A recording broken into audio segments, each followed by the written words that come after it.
শহরের ব্যস্ততম রাস্তা গুলিস্তানের ফুটপাতে সারি সারি দোকান, এখানে দামাদামি, হাঁক ডাক আর মানুষের ভিড় সব মিলে গড়ে ওঠে নিত্যদিনের জীবন। শপিং মলের তুলনায় কম দামে মেলে প্রয়োজনীয় পণ্য, তাই প্রতিদিন ক্রেতারা ভিড় জমায় ফুটপাত মার্কেটে।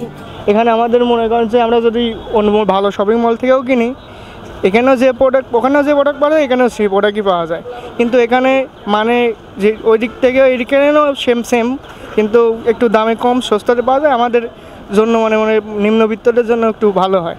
এদের নেই কোনো ছাদ বা ছাউনি, রোদে পুড়ে বৃষ্টিতে ভিজে সকাল সন্ধ্যা চলে তাদের বেচা কেনা, আর এই আয় দিয়েই চলে তাদের সংসার। প্রতিদিন বিক্রি হয় ৩-৪ হাজার টাকা বিক্রি হয়, এর মধ্যে ইনকাম হয় ধরেন ১,০০০-১৫০০ টাকা বিক্রি ইনকাম হয়, এখান থেকে সংসার চলে।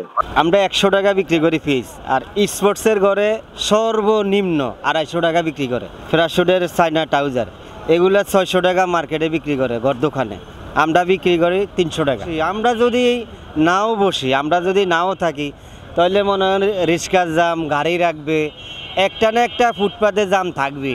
আপনি দেখেন মেইন রোডের মধ্যেও মনে করেন পাবলিক দোকান নাই, তারপরেও হাঁটার জায়গা থাকে না। ফুটপাত ও রাস্তা দখল করে ব্যবসায়ীদের এই কর্মকাণ্ড পথচারীদের চলাচলে বিড়ম্বনার সৃষ্টি করে।